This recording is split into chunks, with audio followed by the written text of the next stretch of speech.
Previous lecture में हम लोगों ने पढ़ा था कूलॉम के नियम के बारे में। फिर इसके बाद हम लोगों ने कूलॉम का नियम से रिलेटेड स्थिर वैद्युत बल और गुरुत्वाकर्षण बल का तुलनात्मक अध्ययन किया था। फिर उसके बाद हम लोगों ने वैद्युत क्षेत्र के बारे में पढ़ा था। वैद्युत क्षेत्र क्या होता है जी सुन लीजिए। जैसे किसी आवेश के चारों ओर का वह क्षेत्र, किसी आवेश के चारों ओर का वह क्षेत्र जिसके अंतर्गत कोई अन्य आवेश आकर्षण या प्रतिकर्षण का अनुभव करे, आकर्षण या प्रतिकर्षण का अनुभव करे, वैद्युत क्षेत्र कहलाता है। क्या कहलाता है? वैद्युत क्षेत्र कहलाता है।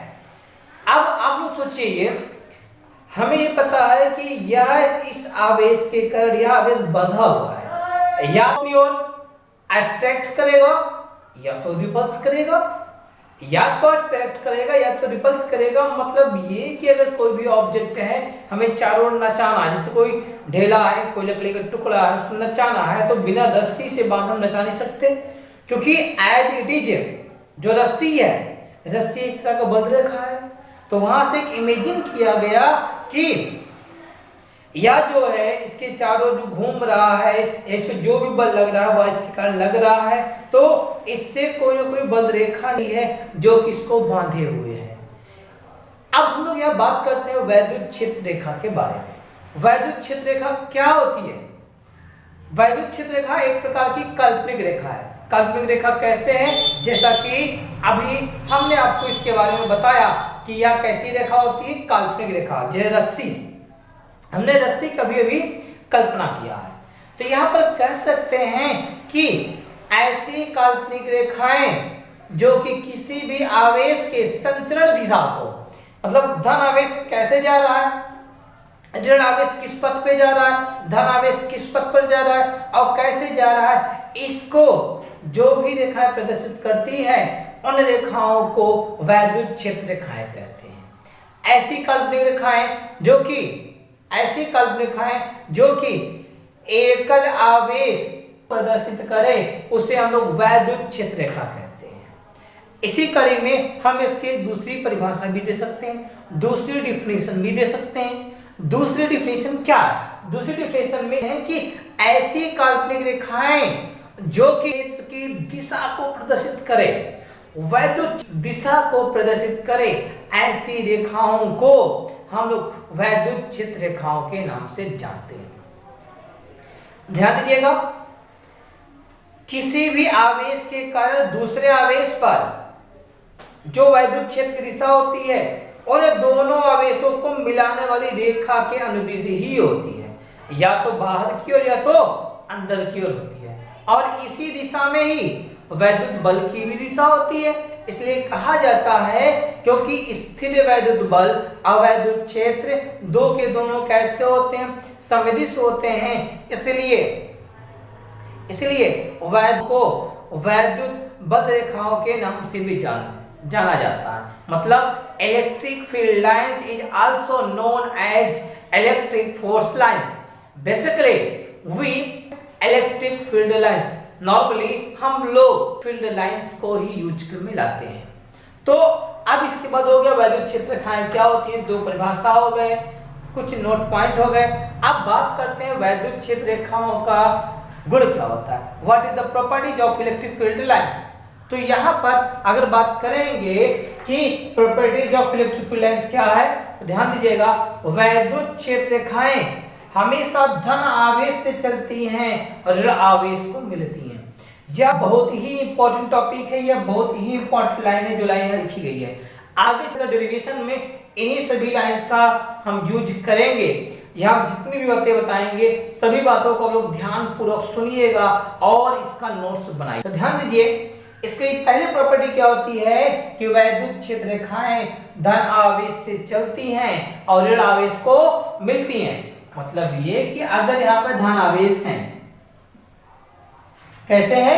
धन आवेश है, धन आवेश से ऐसे निकल रही है, प्लस ऐसे निकल रहा है, एरो का डायरेक्शन देखिएगा,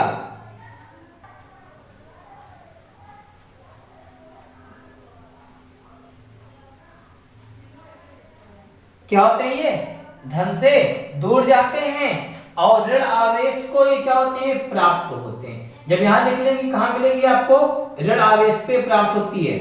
ऋण आवेश पर वैल्यू बल लिखा डायरेक्शन देखिए, टुवर्ड्स ऋण आवेश यहाँ पे अपवर्ड्स होता है।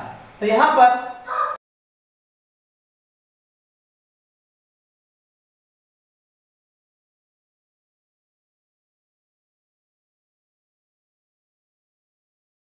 हम लोग वैल्यू बल लिखा है, धन आवेश से चलती है और ऋण आवेश को मिलती है। तो इसका डायरेक्शन देखिए, ऋण आवेश का करिए से मिल रही है, ध्यान से समझिएगा।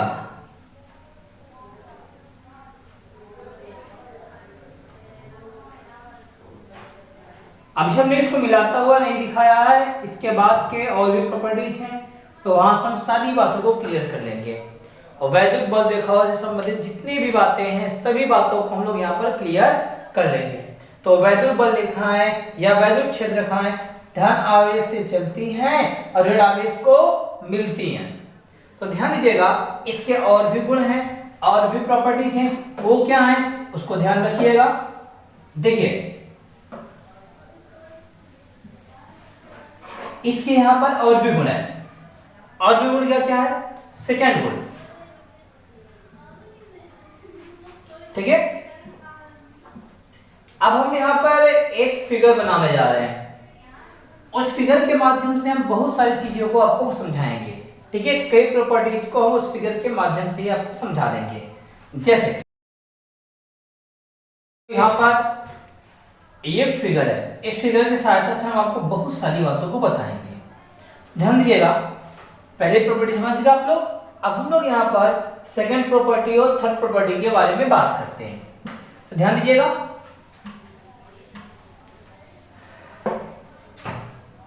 सेकंड प्रॉपर्टी क्या है इसकी, सेकंड प्रॉपर्टी ये है कि पहले प्रॉपर्टी क्या है, धन आवेश से चलती है, धन आवेश से चल रही है और ऋण आवेश से क्या कर रही है, मिल रही है। ओके, सेकंड प्रॉपर्टी क्या है, सेकंड प्रॉपर्टी ये है कि समान वैद्युत क्षेत्र, असमान वैद्युत क्षेत्र की स्थिति में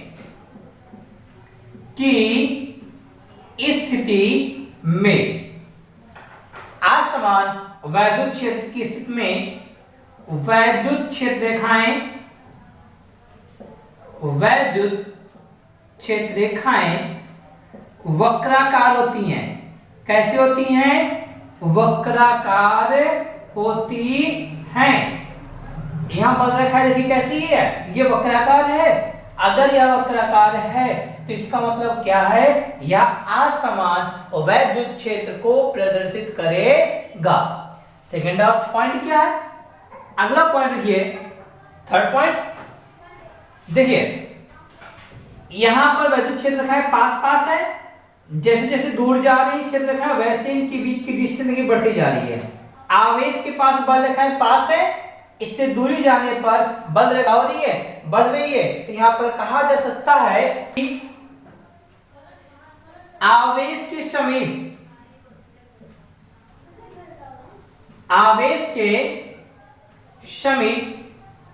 वैद्युत क्षेत्र रेखाएं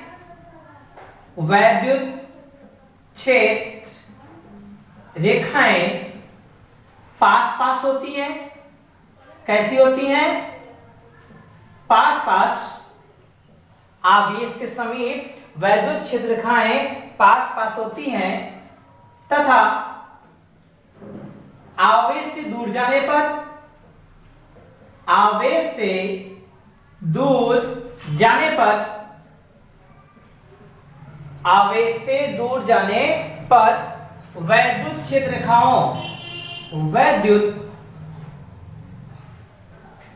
रेखाओं के बीच की दूरी क्या होती है, बढ़ती जाती है। ओके, ध्यान दीजिएगा, आवेश के समीप वैद्युत क्षेत्र रेखाएं क्या होती है, पास पास होती हैं तथा आवेश से दूर जाने पर वैद्युत क्षेत्र रेखाओं की बीच दूरी बढ़ती जाती है। ध्यान दीजिए, दूरी क्या हो रही है? बढ़ रही है। तो ध्यान दीजिएगा अगली पॉइंट, अगर बल रेखाएं पास पास है, ध्यान दीजिएगा, यदि वैद्युत क्षेत्र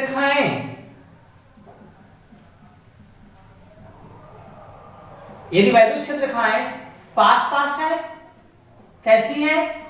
पास पास है, तो ये प्रबल वैद्युत क्षेत्र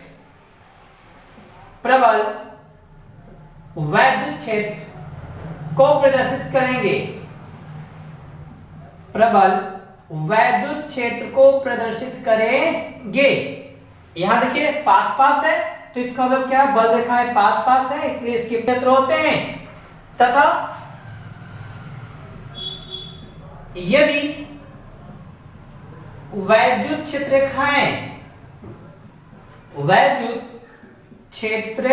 रेखाएं कैसी हैं? दूर दूर हैं। कैसी हैं? दूर दूर हैं, तो ये दुर्बल वैद्युत क्षेत्र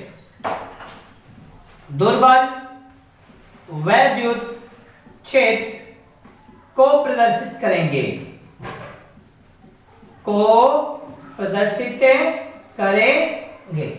तो ध्यान दीजिएगा, वैद्युत क्षेत्र रेखाएं प्लस से चलती है, माइनस को मिलती हैं। अगर वैद्युत क्षेत्र असमान है तो वैद्युत क्षेत्र रेखाएं कैसी होंगी? वक्राकार होंगी। आगे पास पास होती हैं, देखिए पास पास होती हैं।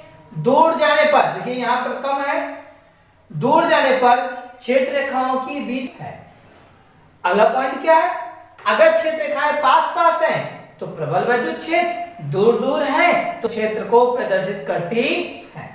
ओके, तो इस तरह से हो गया फोर्थ पॉइंट। अगला पॉइंट क्या है?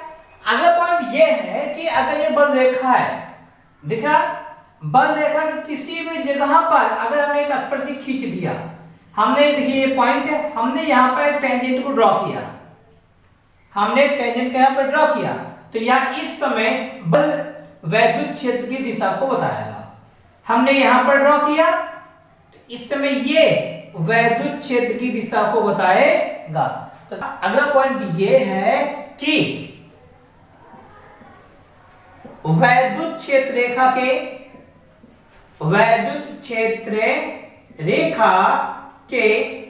किसी भी बिंदु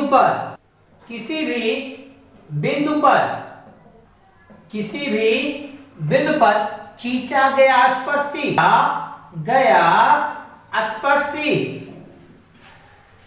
उस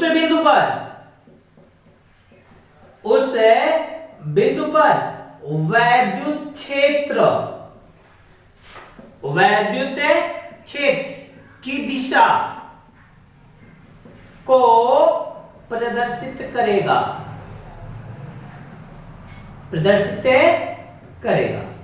मतलब ये कि अगर कोई भी कर्व है, कर्व के किसी भी बिंदु पर अगर हमने यहाँ पे स्पर्शी को ड्रॉ किया, टेंजेंट को ड्रॉ किया, तो ये क्या करेगा? या उस बिंदु पर वैद्युत क्षेत्र की दिशा को प्रदर्शित करेगा। तो ये जो हमारा ये फिगर है, या इन चारों प्रॉपर्टीज को जाता है, first, second, third and fourth.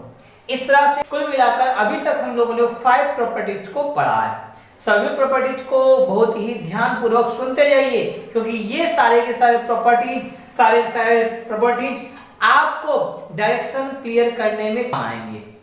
तो अब हम लोग नेक्स्ट प्रॉपर्टीज की ओर बढ़ते हैं। तो ध्यान दीजिए, आपकी नेक्स्ट प्रॉपर्टीज क्या है? इस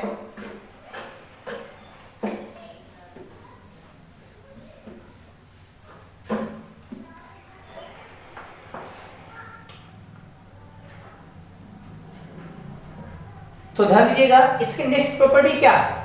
इसकी नेक्स्ट प्रॉपर्टी आपकी यह है कि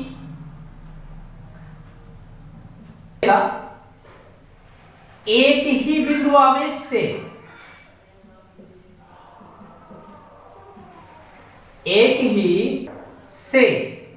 निर्गत निर्गत वैद्युत क्षेत्र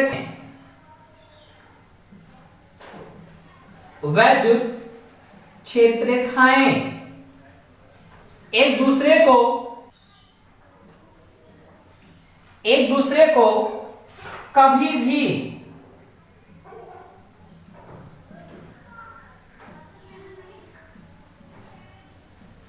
भी प्रतिच्छेदित नहीं करते हैं। ध्यान दीजिएगा, जैसे अगर कोई बिंदु आवेश यहां पर है, इससे दो बल रेखाएं मिल रही हैं, ये और एक आपकी ऐसे मिल रही है, दो बल रेखाएं मिल रही है, तो ये किसी भी पॉइंट पर, एक बात का ध्यान देना, एक ही बिंदु आवेश के बारे में हमने बात किया है। अगर दो में से एक बिंदु इधर है, एक बिंदु इधर है, तो यहां से निकलकर हो सकता है कट कर जाए, हो सकता है प्लस यहां हो सकता है कट जाए। तो ध्यान दीजिएगा, कोई भी दो बिंदु आवेश है, एक ही बिंदु आवेश से निर्गत वैद्युत क्षेत्र रेखाएं एक दूसरे को कभी भी प्रतिच्छेदित नहीं करती हैं। क्यों नहीं करती हैं? जैसे अगर यह इस पॉइंट पर प्रतिच्छेदित कर देगी तो एक ही पॉइंट पर एक ही आवेश के कारण वैद्युत क्षेत्र की दो दिशाएं हो जाएगी, एक दिशा इधर मिलेगी और एक मिलेगी। एक ही बिंदु आवेश के कारण एक ही बिंदु पर वैद्युत क्षेत्र की दो दिशाएं मिल जाएंगी, जो कि असंभव है, क्योंकि एक व्यक्ति एक ही समय में दो रोड पर गाड़ी नहीं चला सकता है। इसलिए कहा जा सकता है, देखिए क्या, क्योंकि प्रतिच्छेदित बिंदु पर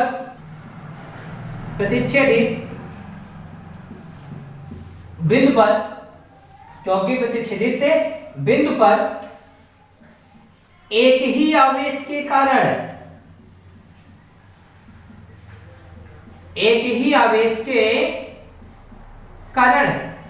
वैद्युत क्षेत्र की दो दिशाएं प्राप्त होंगी, जो कि क्या है, असंभव है,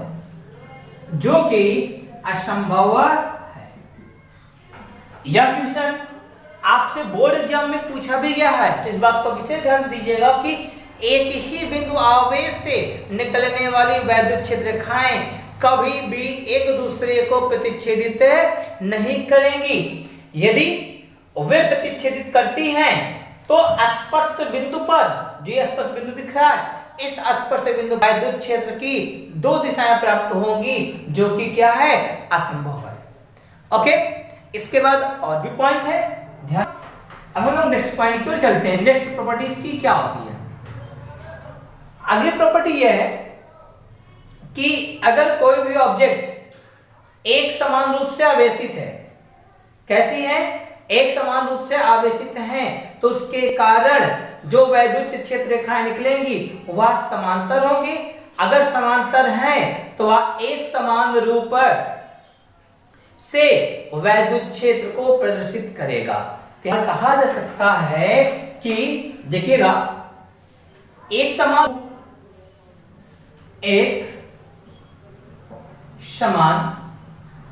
रूप से आवेशित एक समान रूप से आयताकार चालक प्लेट से निकलने वाली वैद्युत बल रेखाएं या वैद्युत क्षेत्र रेखाएं कैसी होती हैं? समांतर होती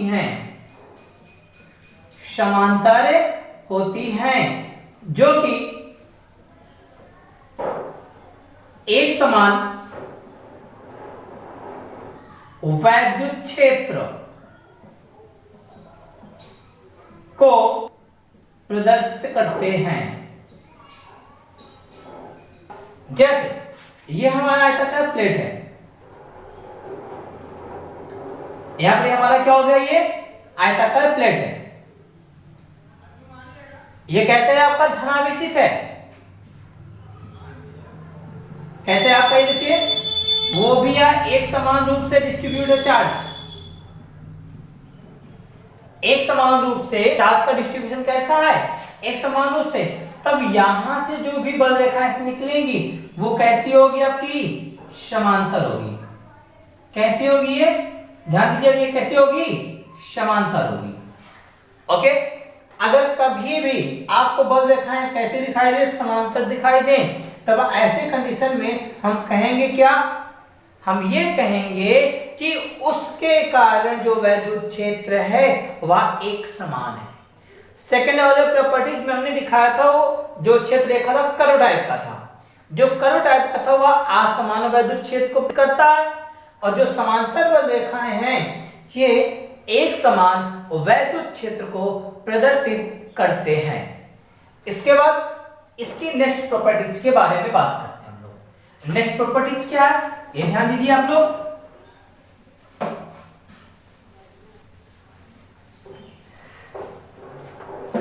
देखिए नेक्स्ट प्रॉपर्टी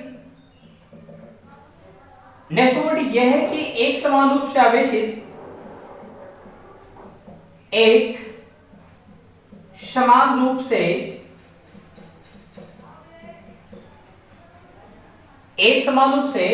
आवेशित किसी चालक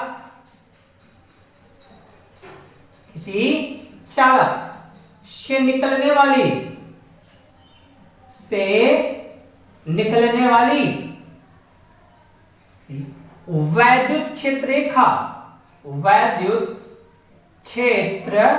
रेखा एक समान रूप से आवेशित किसी चालक से निकलने वाली वैद्युत क्षेत्र रेखा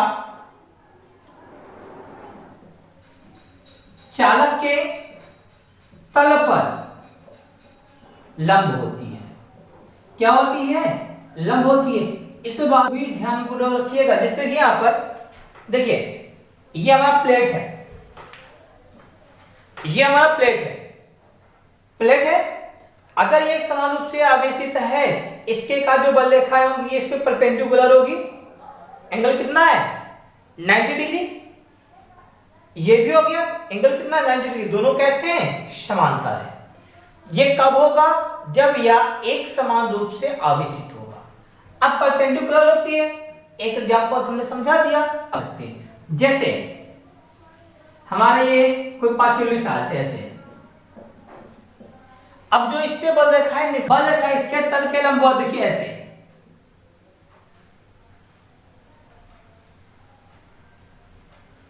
अब आपके दिमाग में आ रहा है तल के लंबवत कैसे है।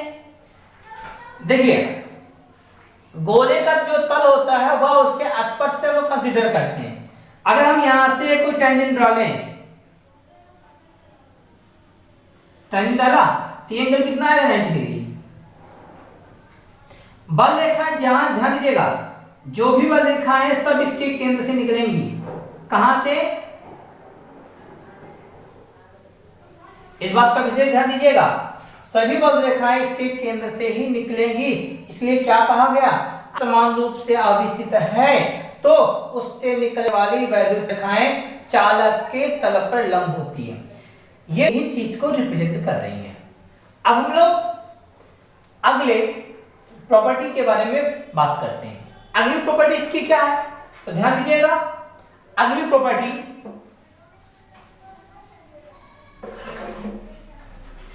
आपके अगली प्रॉपर्टी है प्रॉपर्टी नंबर 9। प्रॉपर्टी 9 ये क्या है, यहां पर ये बताया गया कि जैसे कुल उठाकर इकट्ठा जोड़ के बता दिया कि इसके भीतर कुल आवेश कितना है, क्यू नेट टोटल आवेश कितना है। तो उसी के लिए यहां बताया गया कि किसी बंद पृष्ठ से निकलने वाली किसी बंद पृष्ठ से निकलने वाली वैद्युत बल रेखाओं की कुल संख्या, वैद्युत बल रेखाओं की कुल संख्या, वैद्युत बल रेखाओं की कुल संख्या उस पृष्ठ के भीतर, उस पृष्ठ के भीतर स्थित,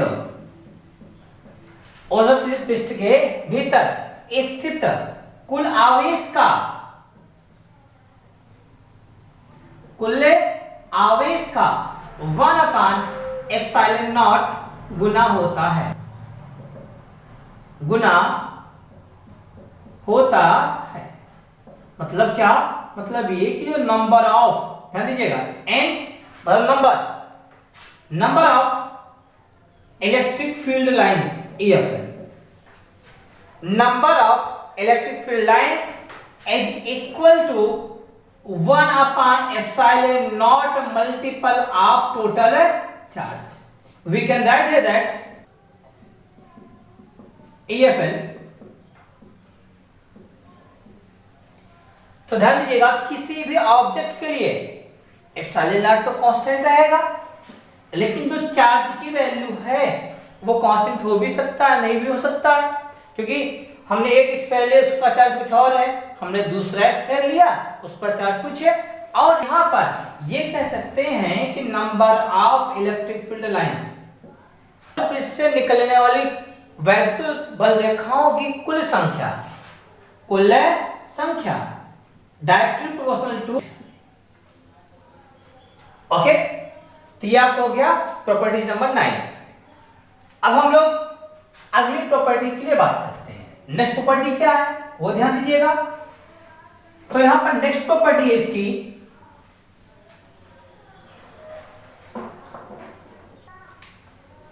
अब ये भी आपने क्या देखा कि जो इलेक्ट्रिक फील्ड लाइंस होती हैं वह आवेश के समानुपाती होती हैं। और लिख सकते हैं कि ध्यान दीजिएगा,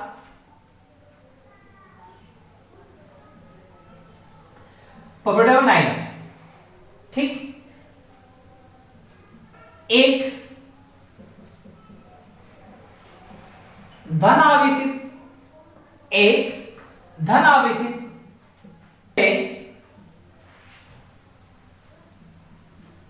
निकली, ध्यान दीजिएगा, गोले से निकली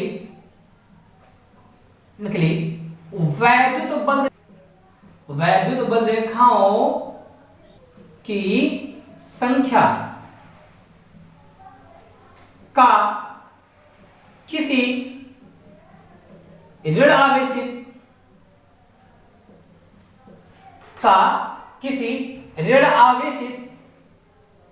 गोले, ध्यान दीजिएगा, किसी ऋण आवेशित गोले पर आपतित वैद्युत बल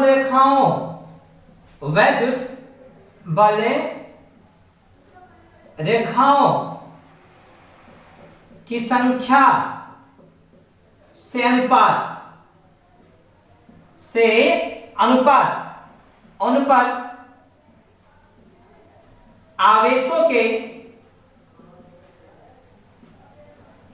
अनुपातों के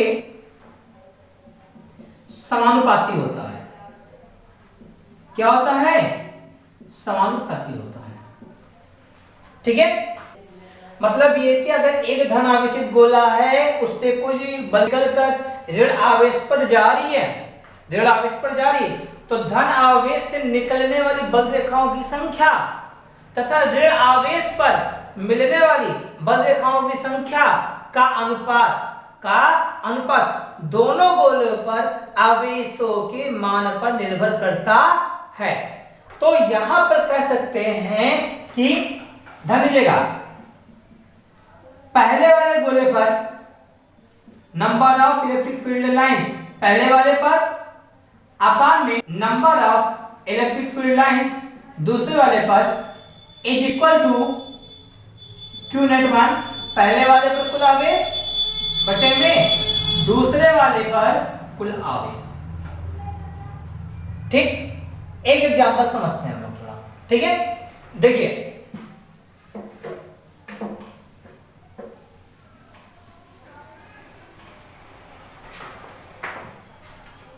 जैसे यहां पर एक चार्ज है, इस चार्ज पर है 4q कूलम। 4q है और यहां पे चार्ज है -2q। ठीक, प्लस 4q -2q। इन वालों का अनुपात अगर बात करेंगे तो 2:1 का है, तो 4q बटे में 2q इज इक्वल टू 2:1। बल रेखाएं निकलती हैं, कितनी बल रेखाएं निकलती हैं? 8 बल रेखाएं। ध्यान दीजिएगा ऐसे,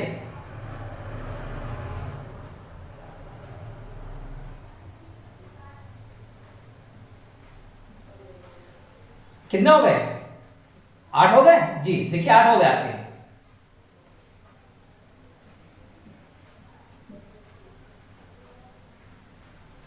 कितने बल रेखाएं निकल रही है? 8। Q1 Q2 का रेशियो के बारे में बात करें, Q1 Q2 का रेशियो 2:1 में है, तो बल रेखाओं की संख्या भी 2:1 में ही होगा। कैसे पता? तो ध्यान दीजिएगा, अगर पहले वाले से 8 बल रेखा निकल रही है, 1 2 3 4 5 6 7 8 नंबर ऑफ लाइन्स निकल रही है, तो इस पर कुल मिलाकर 4 बल रेखा आएंगी ही। देखिएगा कितने बल रेखाएं मिलेंगी आपकी? 4 बल रेखाएं आपका यहां पर मिलेगा।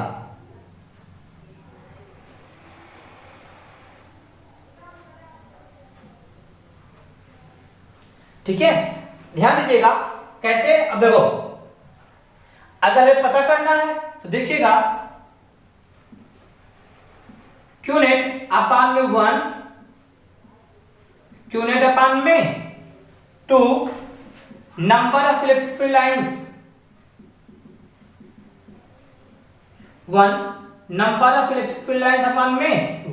हमें पता करना कि इस वाले में कितनी बल रेखाएं मिलेंगी।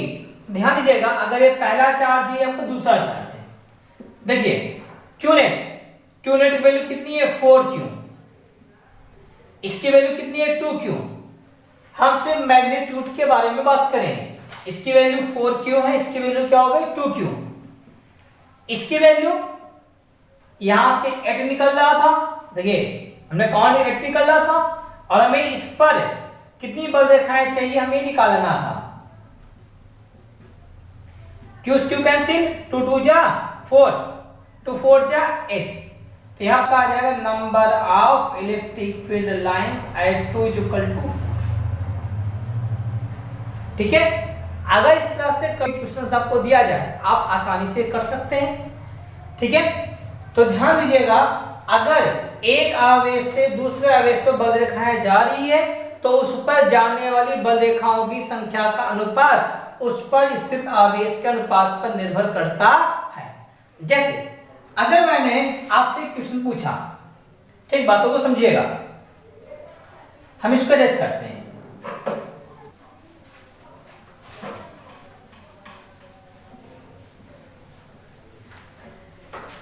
हम यहाँ पर पॉइंट पे रेस्ट करते हैं। एक क्वेश्चन आप लोगों से है, इसका आंसर आप लोग हमें दे दीजिएगा कमेंट बॉक्स पे, इसका आंसर आपको हमें जरूर दीजिएगा। देखिए एक क्वेश्चन क्या आपका क्वेश्चन ये है कि एक Q1 कूलम है, Q1 है, इस पर चार्ज है 16 कूलम का, 16 कूलम का चार्ज है। ओके, एक और इससे जो निकलने वाली नंबर ऑफ फील्ड लाइंस है, जो इसकी फील्ड लाइंस निकल रही हैं, इसकी वैल्यू 64 है। कितनी है? 64। ठीक, इसकी वैल्यू कितनी है? 64। आपसे पूछा गया है ये लाइंस निकलकर इसके पास में रखे किसी दूसरे गोले पर जा रही है, और दूसरे वाले गोले पर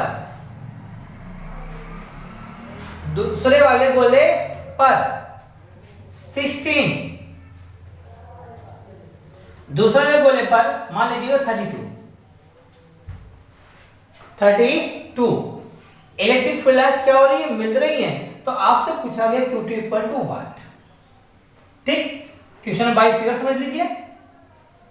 यहाँ पे 16 कूलम का चार्ज है और ये कोई क्यू है, इससे इलेक्ट्रिक फील्ड लाइंस क्या हो रही निकल रही है, इससे निकल रही है 64 और इस पर मिल रहा है 32, इससे निकले 64, इस पर मिल रहा है कितना 32। तो पूछा गया what is the value of Q2।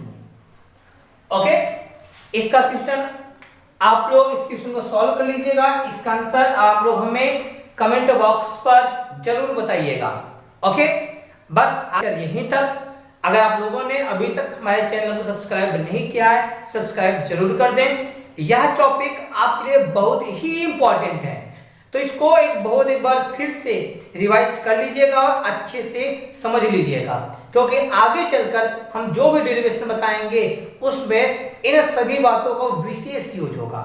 Okay, आज के लेक्चर में बस इतना ही। धन्यवाद।